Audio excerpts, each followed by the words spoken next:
അത് പാടില്ല. സ്ഥാനാർത്ഥികളെ ഏജന്റിനെ തുറക്കുന്നുണ്ടെങ്കിൽ 1 മണിക്കൂർ മുമ്പ്, 1 ദിവസം മുമ്പ് മെയിൽ അയക്കണം. അങ്ങനെ ഒരു മെയിൽ പേരാമ സന്ധി ലഭിച്ചിട്ടില്ല, ഏജന്റ് ലഭിച്ചിട്ടില്ല. അവിടെ തുറക്കേണ്ട ആവശ്യം എന്താ? ഇതൊരു കൗണ്ടിംഗ് ഡേ അല്ലാതെ ഇത്രത്തോടെ ആവശ്യം എന്താ? രണ്ടാമത്തെ കാര്യം, ഇത്തരം മെറ്റീരിയൽ വെക്കേണ്ട മുറി സ്ട്രോങ് എടുത്ത് വെക്കാൻ പാടില്ല. അത് ഞങ്ങൾ പുതിയ അറിവാണ്. ഇത് ഇന്നർ പെരിമീറ്റർ ഏരിയ ആണ്, അവിടെ പാടില്ല ഒന്നും. ഇവർ പറയുന്നത് പോസ്റ്റർ അപ്ഡേറ്റ് ചെയ്യുന്നതിന്റെ ഭാഗമായിട്ട് ഇതിനകത്ത് പോസ്റ്റൽ ബാലറ്റ് EVM ഉൾപ്പെടുന്നതല്ല, മറിച്ച് മറ്റ് പോളിംഗുമായി ബന്ധപ്പെട്ട ഇതര മെറ്റീരിയൽസ് മാത്രമല്ല, മെറ്റീരിയൽ റൂം എന്നാണ് അവരതിനെ വിളിക്കുന്നത്. നിങ്ങളുടെ ബോധ്യം അങ്ങനെയല്ലേ? അല്ല, മെറ്റീരിയൽ റൂം ഇന്നർ പെരിമീറ്ററിൽ വെക്കാൻ പാടില്ല. മെറ്റീരിയൽ റൂം വെക്കുന്നത് പുറത്താണ്. ഇതാ ഇവിടെ വെച്ച് പുറത്തായിരിക്കണം. അവിടെ തന്നെ പിഴവുണ്ട്, അവിടെ തന്നെ ദുരൂഹതയുണ്ട്. മാത്രമല്ല ഞങ്ങൾക്ക് പോയി കാണുകയാണ്. ഒറ്റക്കാര്യം കൂടി റസകവസ്തുണ്ട്. ഇപ്പൊ നിങ്ങളുടെ സ്ഥാനാർത്ഥിയാണ് ഫാത്തിമ തഹ്ലിയ, UDF-ന്റെ. പേരാമ്പ്രയിൽ നിങ്ങളുടെ സ്ഥാനാർത്ഥിയുടെ നിങ്ങളുടെ അറിവില്ലാതെയാണോ ഇപ്പോൾ ഈ പേരാമ്പ്ര? ഞാൻ ഇലക്ഷൻ ഏജന്റുമായിട്ട് സംസാരിച്ചു. എന്നോട് റിട്ടേണിംഗ് ഓഫീസർ പറഞ്ഞു ഇലക്ഷൻ ഏജന്റ് അനുമതിയോടുകൂടിയാണ് ചെയ്തത്. ഇലക്ഷൻ ഏജന്റ് കല്ലൂർ മുഹമ്മദ് അലിയാണ്. ഞാൻ അദ്ദേഹത്തെ വിളിച്ചു. അദ്ദേഹം അധ്യാപകനാണ്. അദ്ദേഹം വന്നുകൊണ്ടിരിക്കുന്നുണ്ട്. അദ്ദേഹം പറഞ്ഞു ഞാൻ അറിയില്ല എന്നാ. അദ്ദേഹത്തോട് ചോദിച്ചിട്ടില്ല. ഒന്ന്. രണ്ടാമത്തെ എന്താന്ന് വെച്ചാൽ ഇത് ഈ പ്രമിസസിൽ ഒരു കാരണവശാലും ഇവർക്ക് പ്രവേശിക്കാൻ കേരള പോലീസിനോ അല്ലെങ്കിൽ ബന്ധപ്പെട്ടവർക്കോ പാടില്ല. ഇലക്ഷൻ കമ്മീഷൻ കേന്ദ്ര ഇലക്ഷൻ കമ്മീഷനാണ്, അത് ചട്ടങ്ങൾ പറയുന്നുണ്ട്. മറ്റൊന്ന്, എന്ത് മെറ്റീരിയൽസ് ഉണ്ടെങ്കിലും അത് കളക്ട് ചെയ്ത് സൂക്ഷിക്കേണ്ട ദിവസം എന്ന് പറയുന്നത് പോളിംഗ് കഴിഞ്ഞ ഉടനെയാണ്. പോളിംഗ് കഴിഞ്ഞ് 11 ദിവസം കഴിഞ്ഞതിന് ശേഷം ഇപ്പോൾ ഒരു ബോധോദയം എങ്ങനെ ഉണ്ടായത്? ആർക്ക് വേണ്ടിയാണ്, എന്തിനു വേണ്ടിയാണ്? അതാണ് നിങ്ങൾക്ക് അറിയേണ്ടത്. അപ്പോൾ ഇലക്ഷൻ അട്ടിമറിക്കാനുള്ള ആസൂത്രിതമായ നീക്കത്തിന്റെ തുടക്കവും ഒടുക്കവുമായിരിക്കാം ചിലപ്പോൾ ഇവിടെ നടന്നത് എന്ന് ഞങ്ങൾ എന്നോട് നേരിട്ട് പറഞ്ഞാണ് ഇറ്റ് ഈസ് സംതിങ് സീരിയസ്. എന്നോട് പറയാം ഇറ്റ് ഈസ് സംതിങ് സീരിയസ്. ഞാൻ വിളിച്ച ജില്ലാ കളക്ടർ നേരിട്ട് ഇറ്റ് ഈസ് സംതിങ് സീരിയസ് പറഞ്ഞത്. അത് മാത്രമല്ല, നമസ്കാരം. ജനാധിപത്യത്തിന്റെ അടിവേരറക്കുന്ന ജനാധിപത്യത്തെ അട്ടിമറിക്കപ്പെടുന്ന സംഭവവികാസങ്ങൾ പലപ്പോഴും നമ്മുടെ ഇന്ത്യയിൽ, പ്രത്യേകിച്ച് വടക്കേ ഇന്ത്യൻ സംസ്ഥാനങ്ങളിൽ നടന്നു നിൽക്കുന്നത് നമ്മൾ കേട്ടുകേൾവിയുള്ള ഒരു കാര്യമാണ്. എന്നാൽ ഇപ്പോൾ അത് കേരളത്തിൽ സംഭവിച്ചുകൊണ്ടിരിക്കുന്നു എന്നുള്ളത് നമ്മളിവിടെ കാണേണ്ടിയിരിക്കുന്നു, അല്ലെങ്കിൽ മനസ്സിലാക്കേണ്ടിയിരിക്കുന്നു എന്നുള്ളതിൻ്റെ ഏറ്റവും പ്രധാനമായിട്ടുള്ള ഒരു ഉദാഹരണമാണ് ഇന്നിപ്പോൾ കോഴിക്കോട് ജില്ലയിലെ പേരാമ്പ്ര മണ്ഡലത്തിൻ്റെ വോട്ടിംഗ് മെഷീനുകൾ സൂക്ഷിച്ചിരിക്കുന്ന സ്ട്രോങ് റൂം തുറന്നു എന്ന വാർത്ത പ്രചരിക്കുന്നത്.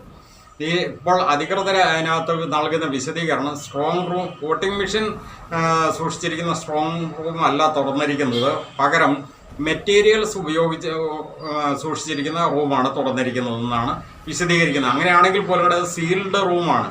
അത്തരം ആ വോട്ടിംഗ് മെഷീൻ സൂക്ഷിച്ചിരിക്കുന്ന റൂം, അതുപോലെ തന്നെ ഈ മെറ്റീരിയൽസ് സൂക്ഷിച്ചിരിക്കുന്ന റൂമും അന്നേ ദിവസം ഈ വോട്ടിംഗ് പ്രക്രിയ പൂർത്തീകരിച്ച് ഇതെല്ലാം സീൽ ചെയ്ത് സൂക്ഷിച്ചിരിക്കുന്ന സംഭവങ്ങളാണ്. ഇതിന് ശേഷം ഈ റൂമുകൾ തുറക്കണമെന്നുണ്ടെങ്കിൽ അത് വോട്ട് എണ്ണുന്നതെന്ന് മാത്രം തുറക്കപ്പെടേണ്ട റൂമുകളാണ്. അതിപ്പോൾ അവർ അതിനകത്ത് പറയപ്പെടുന്നത് മറ്റെന്തൊക്കെയോ കുറേ സാങ്കേതികമായിട്ടുള്ള കാര്യങ്ങൾ അവർക്ക് ഈ സിസ്റ്റത്തിൽ അപ്ഡേറ്റ് ചെയ്യേണ്ട ചില മെറ്റീരിയൽസ് റൂമിൽ വെച്ച് മറന്നുപോയി എന്നുള്ള ചില കാരണങ്ങൾ പറഞ്ഞുകൊണ്ടാണ് ഇന്നിപ്പോൾ ഇത് തുറന്നിരിക്കുന്നത്. ഇതെന്താണ് ഇവിടെ സംഭവിക്കുന്നത്? നമുക്കറിയാം, ഇലക്ഷൻ കഴിഞ്ഞിട്ട് 1 മണിക്കൂറിനുള്ളിൽ തന്നെ ഈ കേരളത്തിൽ എത്ര വോട്ട് നടന്നു, എത്ര പേര് വോട്ട് ചെയ്തു എന്നുള്ള കണക്ക് പുറത്തേക്ക് വിടാൻ വേണ്ടിയിട്ട് 4 ദിവസം കഴിഞ്ഞിട്ടാണ് ഇലക്ഷൻ കമ്മീഷൻ പോലും കൂടെ, അതും അതിശക്തമായ പ്രതിഷേധം പൊതുസമൂഹത്തിൻ്റെ ഭാഗത്തുനിന്ന് ഉണ്ടായതിനു ശേഷമാണ് അങ്ങനെ ഒരു കണക്ക് തന്നെ വിട്ടിരിക്കുന്നത്. ആ കണക്ക് പോലും പൂർണ്ണമല്ല എന്നുള്ള രീതിയിൽ മുൻകൂർ ജാമ്യം എടുത്തുകൊണ്ടാണ് ഇലക്ഷൻ കമ്മീഷൻ ആ കണക്ക് പുറത്തേക്ക് വിട്ടിരിക്കുന്നത്. നമുക്കറിയാം ഈ സംസ്ഥാനത്തെ ഒരു ഇലക്ഷൻ കമ്മീഷൻ എന്നൊക്കെ പറഞ്ഞു കഴിഞ്ഞാൽ ഇവിടെ വോട്ടിംഗ് പരിപാടി തീർന്നു കഴിയുമ്പോൾ ഏകദേശം 1 മണിക്കൂറിന് കൊണ്ട് കൂട്ടി പറയാവുന്ന കണക്കുകൾ എത്ര വലിയ കണക്ക്, എത്ര കോടികളുടെ കണക്കാണെങ്കിൽ പോലും ഉള്ളൂ. ആകപ്പാടെ നമുക്കറിയാം 2.25 കോടി വോട്ടർമാരുള്ള ഈ സംസ്ഥാനത്ത് എത്ര വോട്ട് ചെയ്തു എന്ന് കൃത്യമായിട്ടൊരു കണക്ക് പോലും കൂടെ പറയാൻ പറ്റാത്ത അവസ്ഥയിലേക്ക് ഇലക്ഷൻ കമ്മീഷൻ അധപ്പതിച്ച ഒരു സാഹചര്യമാണ് നമുക്ക് ആ ഒരു സന്ദർഭത്തിൽ കാണാൻ പറ്റിയത്. അതിനേക്കാളും വലിയൊരു അട്ടിമറിയുടെ ഒരു സൂചനയായിട്ട് വേണം നമ്മളിപ്പോൾ ഇതിനെ കാണാനായിട്ട്.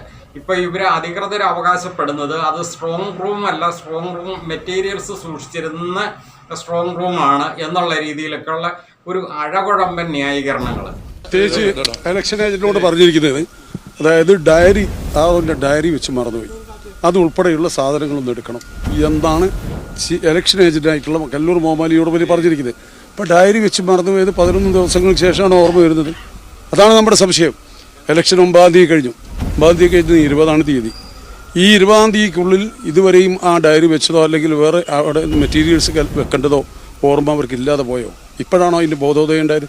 അവിടെയാണ് നമ്മൾ സംശയിക്കുന്നത്. ഇതിൽ അകത്ത് ഒരു അട്ടിമറിയുണ്ട്, ദുരൂഹതയുണ്ട്, വലിയ കോൺസ്പിറൻസി ഉണ്ട് എന്ന് ഞങ്ങൾ പറയുന്നത് അതുകൊണ്ടാണ്. ഇത് ആർക്ക് അംഗീകരിക്കാൻ പറ്റും? ഇത് കേട്ടുകേൾവിയുള്ള ഒരു സംഭവം പോലും അല്ലല്ലോ. അതുപോലെ തന്നെ ആ റൂം സീൽഡ് റൂമാണ്. തുറക്കണം എന്നുണ്ടെങ്കിൽ സ്ഥാനാർത്ഥികളിലെ ഏജന്റുമാരെയൊക്കെ അറിയിച്ച് അവരുടെ അനുമതിയോടും അവരുടെ അറിവോടും അവരുടെ സാന്നിധ്യത്തോടും കൂടി ചെയ്യേണ്ട ഒരു കാര്യമാണ് ശരിക്കും പറഞ്ഞു കഴിഞ്ഞാൽ ഈ രീതിയിൽ ചെയ്തിരിക്കുന്നത്. ഇത് വമ്പൻ അട്ടിമറിയല്ലേ? പണ്ടൊക്കെ നമ്മൾ വടക്കേ ഇന്ത്യയിലാണ് ഇത്തരം സംഭവങ്ങളൊക്കെ നമ്മൾ പറഞ്ഞു കേട്ടിട്ടുള്ളത്. സ്ട്രോങ് റൂം ഇതിൻ്റെ അകത്ത് ഈ സാധാരണഗതിയിൽ ഈ പോളിംഗ് കഴിഞ്ഞാൽ ഈ എല്ലാ ബോക്സും ഒരു കെട്ടിടത്തിനുള്ളിൽ വെച്ച് കഴിഞ്ഞാൽ അതിന് ചുറ്റും ഒരു കോമ്പൗണ്ട് വാളുണ്ട്. പിന്നെ ഒരിക്കലും ഇതിൻ്റെ അകത്ത് മറ്റാരെയും കയറ്റിവിടാറില്ല.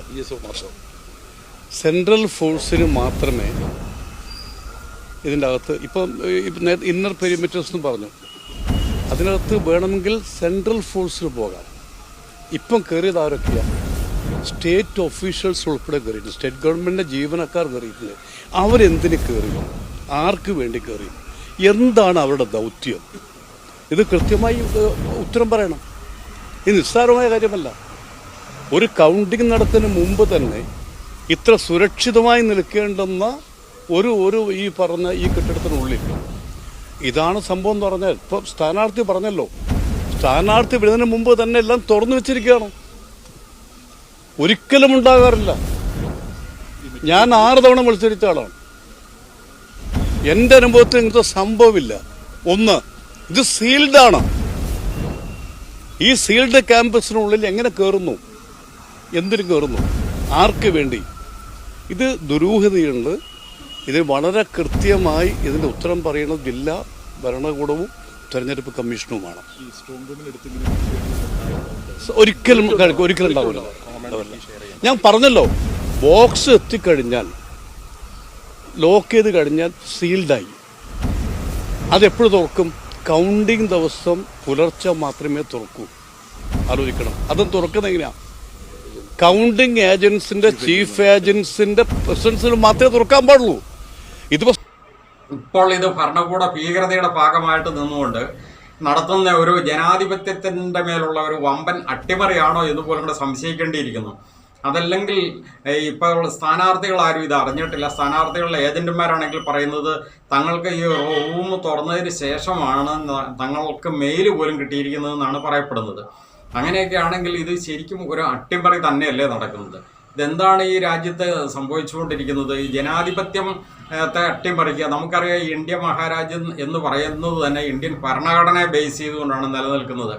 ഈ തെക്കൻ ഇന്ത്യയിലും അല്ലെങ്കിൽ തെക്കേ ഇന്ത്യയും വടക്കേ ഇന്ത്യയും പോലും കൂടെ ശരിക്കും പറഞ്ഞു കഴിഞ്ഞാൽ യാതൊരുവിധ കോണ്ടാക്റ്റും ഇല്ലാത്ത പൊതുസമൂഹത്തെ, അതായത് നാനാജാതി, നാനാ മതം, നാനാ വിശ്വാസം, പലവിധ കൾച്ചറുകൾ, ഇങ്ങനെയുള്ള എല്ലാ വിഭാഗം ജനങ്ങളും ഇന്ത്യക്കാർ എന്ന നിലയിൽ ഒറ്റക്കെട്ടായിട്ട് നിലനിൽക്കുന്ന ഈ ഇന്ത്യൻ ഭരണഘടന എന്ന ആ ഒരൊറ്റ ആശയത്തിൽ ഊന്നി നിന്നുകൊണ്ടാണ് മുന്നോട്ട് പോയിക്കൊണ്ടിരിക്കുന്നത്.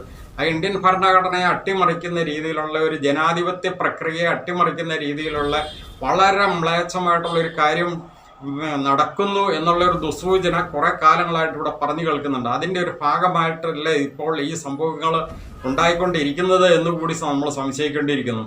ഓരോ ഉദ്യോഗസ്ഥന്മാരും അല്ലെങ്കിൽ ഇലക്ഷൻ കമ്മീഷൻ തന്നെ ഒത്താശ ചെയ്തുകൊണ്ട് ഇത്തരം ജനാധിപത്യത്തെ അട്ടിമറിക്കുന്ന രീതിയിലേക്കുള്ള കാര്യങ്ങൾ കടന്നു വരുന്നുണ്ടോ എന്ന് നമ്മൾ സംശയിക്കേണ്ടിയിരിക്കുന്നു. കാരണം ജനാധിപത്യം എന്ന് കാത്തു സൂക്ഷിക്കേണ്ടതും ഇന്ത്യൻ ഭരണഘടന കാത്തു സൂക്ഷിക്കേണ്ടതും ശരിക്കും പറഞ്ഞു കഴിഞ്ഞാൽ ഇന്ത്യയിലെ ജനങ്ങളുടെ ഓരോ പൗരൻ്റെയും അവകാശമാണ്.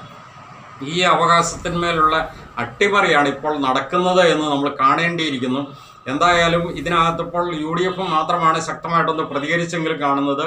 LDF ഇപ്പോഴും മൗനത്തിലാണ്. LDFിൻ്റെ പ്രതികരണം വന്നിട്ടില്ല. അവർ പ്രതികരിക്കുമോ ഇല്ലയോ എന്നുള്ളത് അറിയില്ല. പിന്നെ BJP മുന്നണിയുടെ കാര്യം പ്രത്യേകിച്ച് പറയേണ്ട കാര്യമില്ല. കാരണം ഈ BJP മുന്നണി ആണെന്ന് ശരിക്കും പറഞ്ഞ് ഈ അട്ടിമറിയുടെ ഒക്കെ കാര്യത്തിനകത്ത് നമ്പർ 1 എന്നുള്ളത് നമുക്ക് പൊതുവേ അറിയാം. പക്ഷേ കേരളത്തിൽ അവരുടെ ആ ഒരു അജണ്ട അങ്ങനെ നടപ്പാക്കാൻ പറ്റാത്തതിലുള്ള നിരാശ അവർ നിലനിൽക്കുമ്പോൾ തന്നെയാണ് ഇത്രയും ചില കുതന്ത്രങ്ങളിലൂടെ ജനാധിപത്യത്തെ അട്ടിമറിക്കാനായിട്ട് ശ്രമിക്കുന്നത് എന്നുപോലും കൂടെ നമ്മൾ സംശയിക്കേണ്ടിയിരിക്കുന്നു.